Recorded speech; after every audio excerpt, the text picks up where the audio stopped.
तर मित्रांनो, स्वागत आहे तुमचं माझ्या एक नवीन व्हिडिओमध्ये. तर आज आपण चाललेलो आहे खोपेश्वरला. तर खोपेश्वरला का चाललोय? आज आहे सोमवार आणि मला उपवास पण असतो. तर आपले अभिषेक भाऊ म्हणजे एकेडॉनला घेऊन चाललोय आणि आपला समर्थ भाऊ आहे शुभ हॉटेलचा मालक. तर आपण चाललोय खोपेश्वरला. तुम्ही कधी आला असताना तर नक्कीच कमेंट करून सांगा. नसताना आला तर हा व्हिडिओ पूर्ण बघा. तुम्हाला मी एक दुसरा रस्ता दाखवणार आहे खोपेश्वरला जायचा. म्हणजे जसं खोपेश्वरला कोणी म्हणजे आर्मीवाले जाऊन देत नाही, पण आम्ही दुसऱ्या रस्त्याने जात असतो. तर तुम्हाला तो रस्ता पण दाखवतो. आणि पहिले तर तुम्हाला सांगतो, माझ्यासोबत यायला कोणीच नव्हतं. अभिषेक पण फोन नव्हता उचलत. त्याच्यानंतर त्यांनी पण फोन उचलला आणि समर्थ भाऊ पण समर्थ भाऊला एक फोन लावला. तो पहिले म्हणला हा नाही म्हणला, नंतर म्हणला घरी विचारतो. त्याने घरी विचारलंय तर तो पण येऊ राहिला. आता आम्ही तिघं तिघं चाललोय. आपण शूट इथं समर्थ भाऊच्या हॉटेलवर घेतलाय. तर बघू शकता समर्थ आलेला आहे पाणी बॉटल घेऊन. अभिषेक भाऊला आम्हाला पाणी प्यायचं होतं. तर बघू शकता इकडे अभिषेक आहे आणि इकडे समर्थ भाऊ आलेला आहे. आणि समर्थ भाऊचं हॉटेल आहे, तुम्ही बघू शकता. तुम्हाला जर का काही जेवायचं असेल कधी तर नक्की शिवम हॉटेलला भेट द्या वेळेत मध्ये. तर हे बघा हे दोघ जण आलेत. आता आपण चाललोय खोपेश्वरला. तर कंटिन्यू करा व्हिडिओ, बघू पुढे काय होतंय. तर मित्रांनो, आपण वेळेत पाणी टाकी इथून निघलेलो आहे आतमध्ये. तर बघू शकता पहिले आपण जाणार आहे पुलाच्या खालून, त्याच्यानंतर निघालो रस्त्याला एक पण गाडी नव्हती, त्याच्यामुळे आम्ही तिघं फुल तावत होतो. तर बघू शकता समर्थ भाऊ आपला गाडी चालवतोय यश, आणि आपला अभिषेक भाऊ मध्ये बसलाय, त्याच्यानंतर मी बसलोय, मी मागून शूट करतोय. तर बघू शकता अचानक आमच्या मध्ये गाडी आली, आम्ही खूप अपघात होण्यापासून वाचलोय. तर पिंपरीतून चाललेलो आहे, बघू शकता आम्ही, म्हणजे पिंपरी गाव आहे, तर त्या पिंपरी गावातून चाललोय. तर कारण की आर्मीवाले कसे पलीकडून येऊन नाही देत, पलीकडून फक्त श्रावण मध्येच ओपन असतं त्या साईडनी. तर आम्ही पिंपरीमधून चाललोय. तुम्हाला जर का कधी खोपेश्वरला यायचं असेल तर नक्की पिंपरीमधून या. तुम्हाला माहित नसेल तर विचारत आले तरी पण कुणी पण सांगा, फक्त म्हणायचे की खोपेश्वरला यायचे पिंपरीमधून. तर पिंपरीमध्ये पण नाही का आर्मीवाल्यांनी खड्डे खड्डे करून ठेवलेत, पण जेवढे लोक.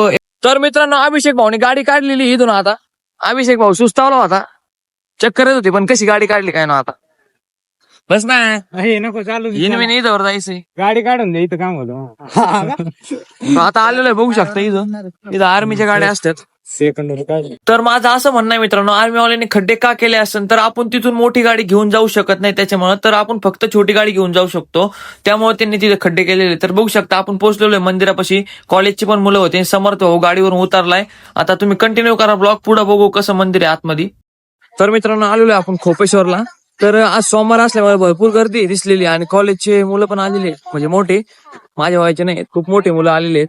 तर सिनियर आहेत ते. कोणत्या कॉलेजचे मला नाही माहिती. आपला अभिषेक भाऊ समर्थ भाऊ. तर आता मी चपला काढतो, पाय धुतो आणि पहिले दर्शन घेतो, मग तुम्हाला मंदिराचा पूर्ण साईडचा परिसर दाखवतो. मंदिर कसं आहे काय दाखवतो. तुम्ही पाहिलं नसेल तर पूर्ण नक्की व्हिडिओ बघा.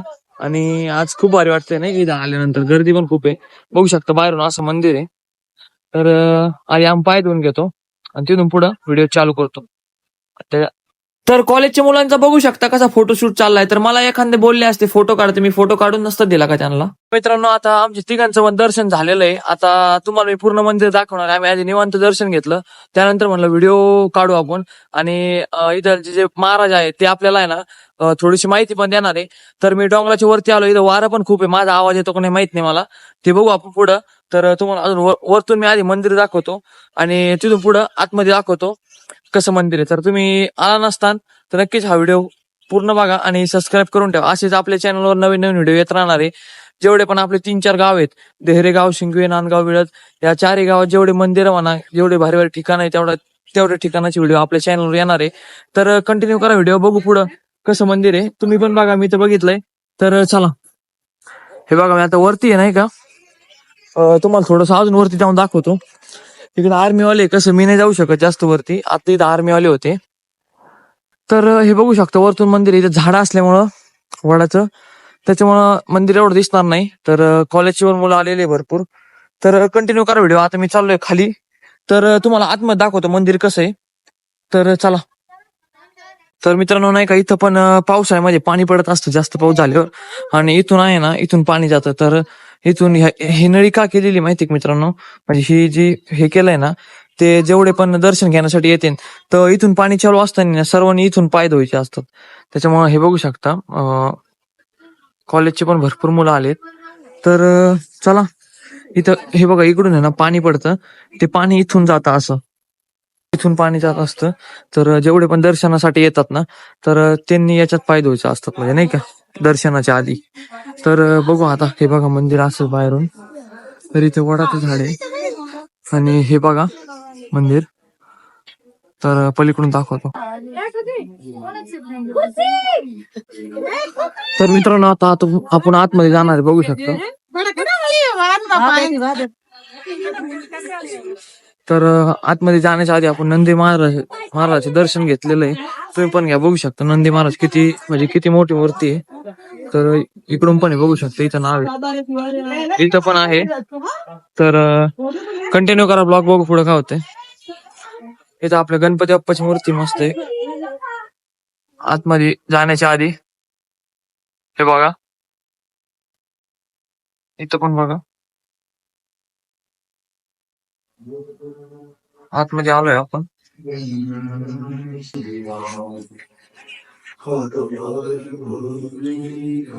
तर मित्रांनो मंदिराच्या आतमध्ये आलेलो आहे आपण, बघू शकता निवांत एकदम.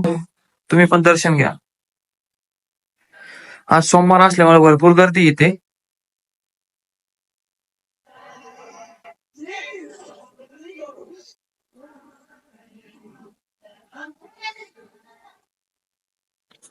बघू शकता मंदिर आतमधून असं आहे. इकडे पण गणपती बाप्पाची मूर्ती आहे. बघू शकता. तर आता पलीकडे पण दाखवतो तुम्हाला. पलीकडून मंदिर आहे आपल्या हनुमान दादाचं. तर पलीकडून जाणार आहे आपण. तर कंटिन्यू करतो. आणि त्यानंतर तुम्ही बघू शकता किती लेडीज पूजा करत आहेत. म्हणजे खूप लेडीज होत्या. आम्हाला आतमध्ये जायला कमीत कमी आम्ही 15 मिनिटं थांबलो होतो. त्यानंतर त्यांची पूजा झाली सर्व जणांची, आणि त्यानंतर आम्ही दर्शन घेतलेलं. तुम्ही बघू शकता खूप. आता इथून मंदिराच्या नाही का बाहेर पडलोय मी. इथं पण देवाची मूर्ती आहे. तर इकडं आपले समर्थ आणि अभिषेक भाऊ बसलेले आहेत. तर इकडं पण मंदिर आहे, बघू शकता.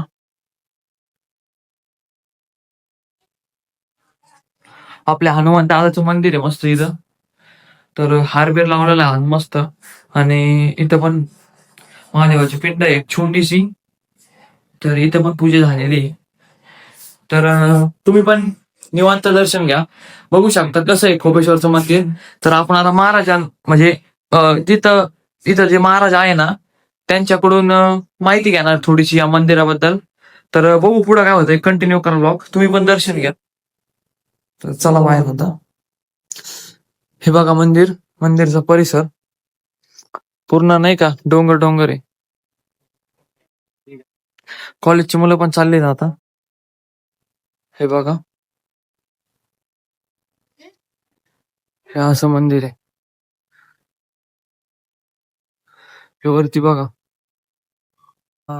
मंदिर म्हणजे कधीपासून असे झालेलं नेमकं मंदिर हे मंदिर खूप प्राचीन काळचं आहे. इथं हे म्हणजे आपल्या ज्यावेळेस देवांचं राज्य होतं ना त्या काळातलं मंदिर आहे. हे मंदिर इतकं उंच होतं का याची कळस जर पाहायला गेलो तर डोक्यावरची टोपी पडत होती. आणि ह्या मंदिराच्या कळसाची सावली संध्याकाळचा ज्यावेळेस मोठा दिवस असतो, संध्याकाळ 7ला मावळतो दिवस सूर्य, त्यावेळेस त्याची हायवेला कळसाची सावली जात होती. इतकं उंच मंदिर म्हणजे मंदिर इतकं उंच होतं की कळस साईड डायरेक्ट हायवेला जात होती. आणि काही दिवसांनी मग हे मुघलांचं राज्य आलं, त्यांनी मंदिर पाडलं. मंदिर पाडल्याच्या नंतर त्याचे सगळे दगड काढून चांदीचा माल बांधायला नेले. इथलचे का?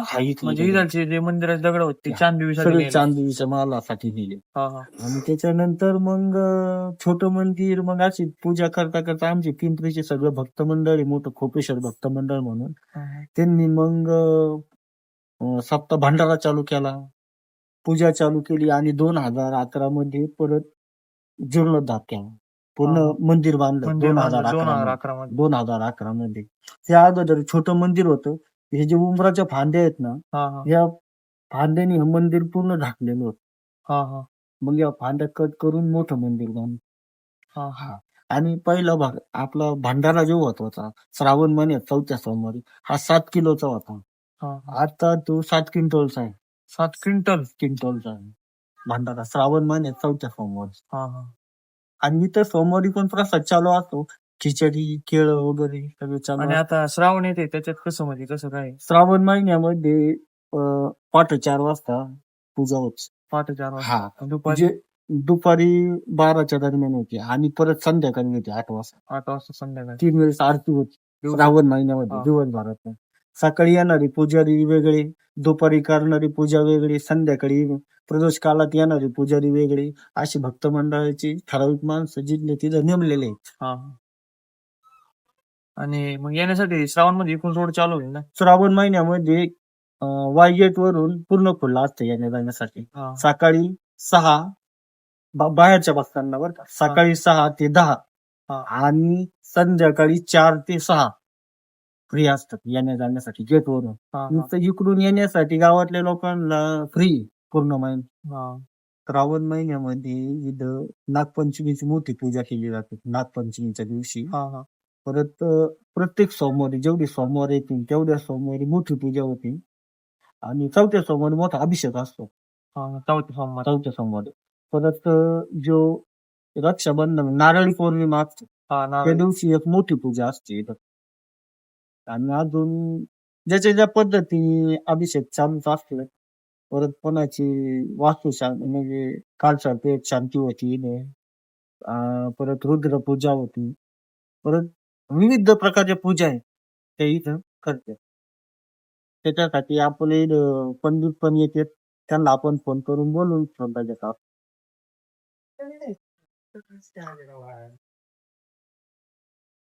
तर आपला इथे ब्लॉग संपतोय. ब्लॉग कसा वाटला नक्कीच कमेंट करून सांगा. आणि आपलं जे महाराज होते त्यांनी माहिती दिलेली आहे. मला उपास आहे त्याच्यामुळे मी तिथून महाराजांनी मला एक ऍपल दिलंय खाण्यासाठी. तर कसं वाटलं मंदिर तुम्हाला नक्कीच कमेंट करून सांगा. आणि याच्या पुढचा पण ब्लॉग असेच आपले जेवढे पण हे 2-3 गावामध्ये मंदिर आहे किंवा चांगले चांगले ठिकाण आहे त्याची येणार आहे. तर कंटिन्यू करत जा, ब्लॉग पूर्ण बघत जा. आणि चॅनल जर का तुम्हाला आवडत असेल तर नक्की चॅनल शेअर करत जा, व्हिडिओला पण शेअर करत जा. तर धन्यवाद. संपते आपलं ब्लॉग. शिव कहते हैं, यदि आप कुछ चाहते हैं और आपको मिल नहीं रहा तो उसके दो ही मतलब हैं, या तो अभी सही समय नहीं या फिर शिव ने आपके लिए कुछ बेहतर सोचा है.